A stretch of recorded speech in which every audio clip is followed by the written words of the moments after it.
Before we start, tell me where you are listening from in the comments.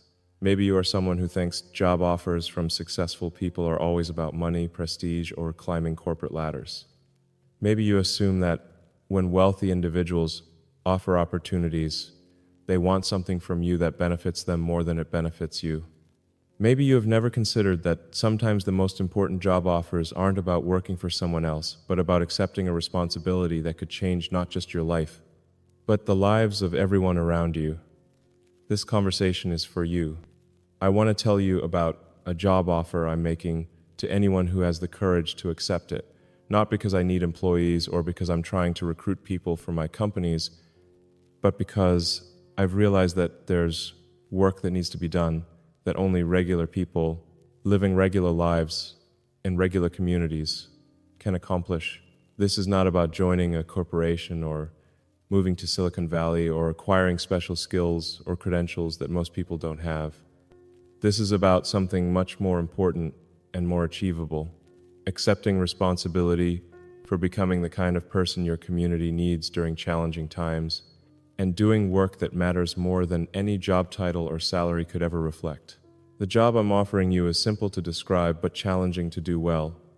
I want you to become a guardian of human values in your own community. Not a leader or an expert or someone with special authority, but someone who takes responsibility for preserving and modeling the qualities that make life meaningful and communities strong. This job doesn't come with a salary, but it comes with something more valuable: the knowledge that your life is making a real difference in ways that will matter long after you're gone, and the satisfaction that comes from living according to your deepest values rather than just pursuing goals that seem impressive to other people. Let me explain what this job involves and why I believe it's the most important work anyone can do, regardless of what they do for their official career or how they earn their living. The job I'm offering requires you to become someone who maintains hope and perspective during difficult times, who helps other people remember what's truly important when they're overwhelmed by problems that seem insurmountable, and who demonstrates through your daily choices that it's possible to live with integrity and purpose even when circumstances are challenging. This means being the person in your family who stays calm during crises, who helps others find solutions rather than just complaining about problems, who maintains faith in the possibility of positive change even when current evidence suggests otherwise. It means being the neighbor who checks on elderly people during extreme weather, who helps families in need without expecting recognition or repayment, who organizes community efforts to address local problems rather than waiting for government programs or outside organizations to provide solutions. It means being the friend who listens without judgment, who provides support during difficult periods, who celebrates others' successes without envy, and who maintains relationships based on genuine care rather than what people can do for each other. Most importantly, it means being someone who lives according to principles that transcend immediate convenience or advantage, someone whose word can be trusted, whose actions reflect their stated values, and whose presence makes other people feel more hopeful about humanity rather than more discouraged. The reason I'm offering this job to you specifically is not because you have special qualifications or because you've demonstrated exceptional virtue in your past choices. It's because I believe every person has the capacity to become someone who makes their community stronger, and because the work I'm describing is desperately needed everywhere by people from all backgrounds and circumstances. But I also want to be honest about why this job is more challenging than it might initially appear. Living as a guardian of human values means making choices that often conflict with what seems easy, profitable, or socially accepted. It means choosing to be patient when everyone around you is rushing, choosing to be generous when resources are limited, choosing to tell the truth when lies would be more convenient, and choosing to maintain hope when pessimism feels more realistic. It means standing up for people who are being treated unfairly, even when doing so might create conflict or make you unpopular. It means working to understand different perspectives rather than just defending your own opinions. And it means admitting when you're wrong rather than protecting your ego. Perhaps most difficult of all, it means taking responsibility for problems that you didn't create and that aren't officially your job to solve, simply because you're in a position to help. and because no one else is stepping forward to address situations that are affecting people you care about. The job I'm offering you became clear to me through a series of experiences over the past year that taught me how much difference individual people can make when they decide to take personal responsibility for the well-being of their communities. I was visiting a small town in Ohio where economic changes had left many families struggling with unemployment, foreclosures, and the general despair that comes from feeling like their community was dying and there was nothing anyone could do about it. The local manufacturing plant had closed 2 years earlier, taking with it not just hundreds of jobs, but the economic foundation that had supported local businesses, funded community programs, and provided the tax base that kept schools and public services operating effectively. Walking through the downtown area, I saw empty storefronts, houses with foreclosure notices, and the kind of quiet desperation that settles over places where people feel like they've been forgotten by the broader economy and abandoned by the institutions that were supposed to protect them. But in the middle of this challenging situation, I met several people who had decided to become guardians of human values in their own neighborhood, and their individual choices had created ripple effects that were transforming the entire community in ways that no government program or outside investment could have achieved. One was a retired teacher named Margaret, who had started a free tutoring program in her living room for children whose families couldn't afford educational support. What began as helping 3 neighborhood kids with homework had grown into a community learning center that served dozens of families and had become a hub for broader community organizing and mutual support. But Margaret hadn't just provided academic support. She had created a place where children felt valued and capable, where parents could connect with other families facing similar challenges, and where the community could see evidence that their situation wasn't hopeless if people were willing to work together toward shared goals. When I asked her how she had managed to create such an impactful program with no budget and no institutional support, she said, "I realized that waiting for the school system to get more funding or for some nonprofit to come in and solve our problems wasn't realistic. These children needed help now, today, and I had the skills and the time to provide it. But what I discovered was that once you start helping people, they want to help too. Parents started volunteering to help with transportation and snacks. Older students started helping younger ones. Community members started donating supplies and equipment. The program grew because it filled a real need and because people could see it was making a real difference." Another was a man named Carlos who had lost his job at the manufacturing plant but had used his mechanical skills to start fixing appliances and vehicles for neighbors at cost, accepting payment in the form of help with community projects when people couldn't afford to pay cash. Carlos had become the person people called when they had practical problems they couldn't solve themselves, but he had also become someone who helped maintain the informal networks of mutual support that kept the community functioning when formal economic systems weren't providing what people needed. His workshop had become a gathering place where men who were struggling with unemployment could maintain their sense of usefulness and purpose by helping each other solve practical problems, and where skills were shared and relationships were built that created opportunities for collaboration on larger projects. I could have been bitter about losing my job and just focused on finding another one somewhere else, Carlos told me. But I realized that this community had been good to me for 20 years, and now it needed people who were willing to invest in its future rather than just looking for ways to escape. When you help your neighbors solve their problems, you're not just fixing appliances, you're fixing the social fabric that holds communities together. Every time someone gets their washing machine working again, instead of having to buy a new one they can't afford, that's money that stays in the community instead of going to some corporation.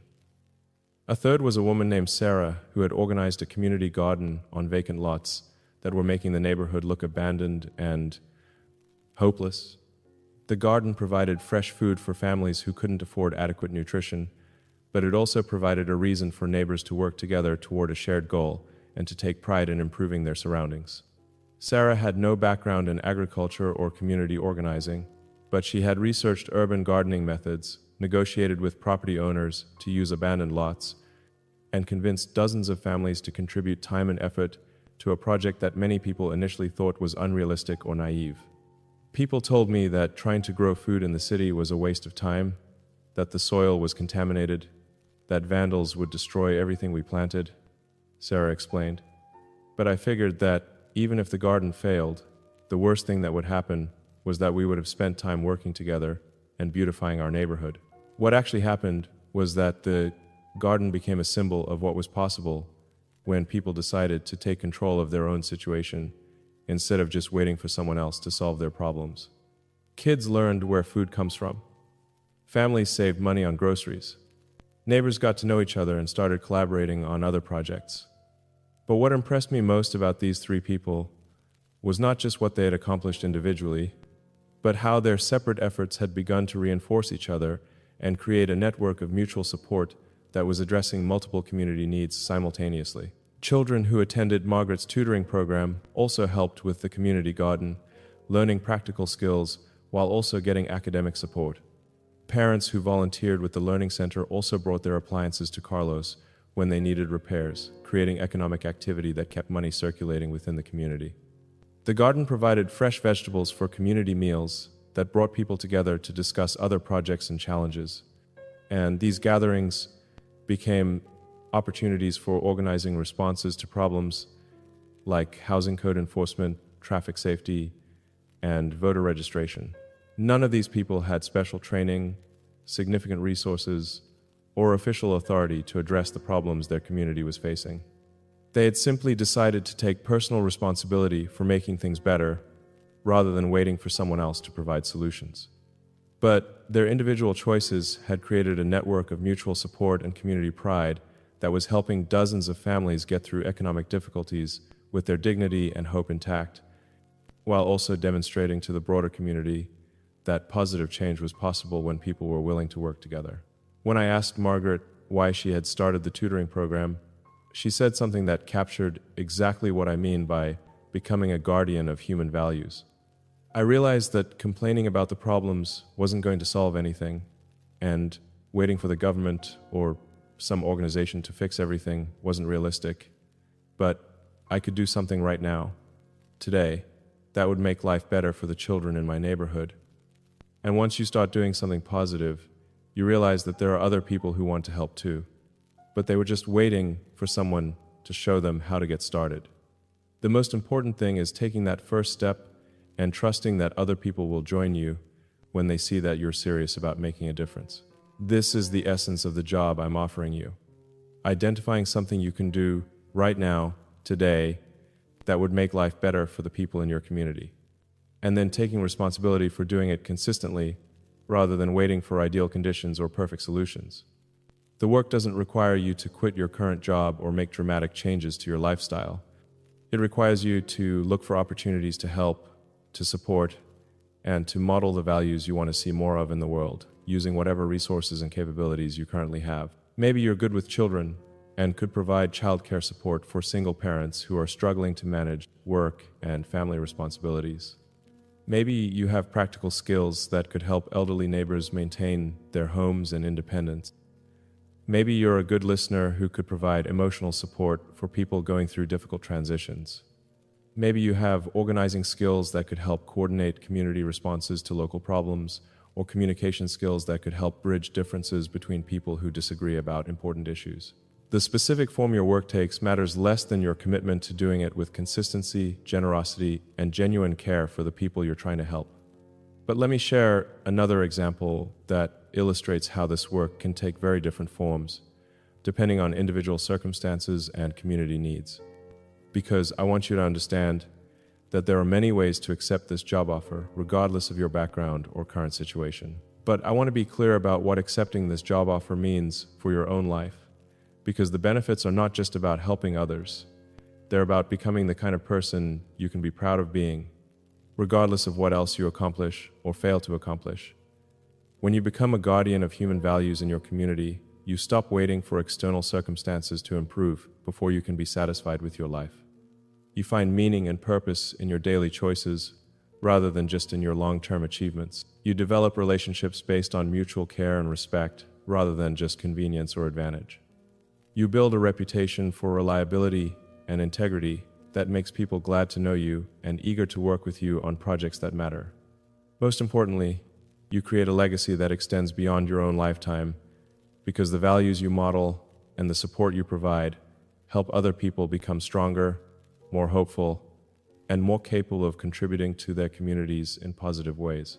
The job I'm offering you doesn't end when you retire, and it doesn't become irrelevant when your circumstances change. It's work that becomes more important and more satisfying as you gain experience and develop deeper relationships with the people around you. It's also work that creates a ripple effect that extends far beyond what you can see directly. When you model integrity, generosity, and hope in your daily interactions, you influence not just the people you help directly, but also their families, their friends, and everyone who observes your example. Children who see adults taking responsibility for community problems learn that individual actions matter and that they have the power to make positive changes in their own lives and communities when they become adults. Other adults who see you choosing to help rather than just complaining about problems are more likely to look for their own opportunities to contribute, creating a network of mutual support that makes the entire community more resilient and more hopeful. But accepting this job also requires you to develop qualities that many people find challenging in our current culture: patience with slow progress, satisfaction with work that doesn't receive public recognition, and faith in the importance of small actions that may not produce immediately visible results. It requires you to measure your success not by external rewards or achievements, but by internal indicators, like the quality of your relationships, the consistency between your values and your actions, and the sense of purpose and meaning you experience in your daily life. It requires you to be willing to invest time and energy in activities that benefit other people without expecting direct reciprocity, and to find satisfaction in contributing to goals that are larger than your individual interests or immediate needs.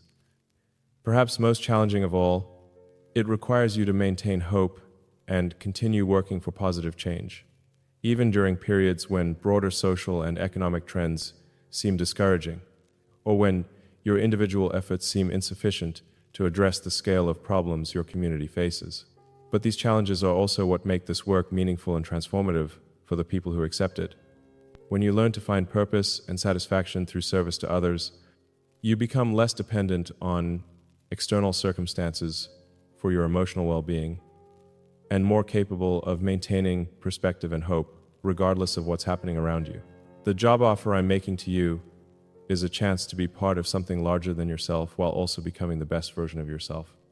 It's an opportunity to discover capabilities you might not know you have, and to experience the satisfaction that comes from knowing your life is making a real difference. But accepting this job requires you to stop waiting for someone else to take responsibility for the problems you see around you, and to start looking for ways you can contribute to solutions using whatever resources and abilities you currently possess. It requires you to choose hope over cynicism, action over complaint, and service over self-interest. Not because these choices are always easy or immediately rewarding, but because they're the foundation for the kind of life and the kind of community that make existence meaningful and worthwhile. This job offer is available to you right now, today, regardless of your age, your background, your current employment status, or any other circumstances that might seem to limit your options. The only requirement is your willingness to accept responsibility for making your corner of the world a little better than it was before you arrived. Share this job offer with someone who might be ready to stop waiting for others to solve problems and start taking personal responsibility for making their community stronger and more hopeful. Subscribe if these conversations help you think about the difference between having a job and doing work that matters, and about the opportunities available to anyone who's willing to take responsibility for the well-being of their community. And remember, the most important work in the world is often done by people who never receive official recognition for their contributions, but whose daily choices create the foundation that makes everything else possible. Are you ready to accept this job offer? Are you prepared to become a guardian of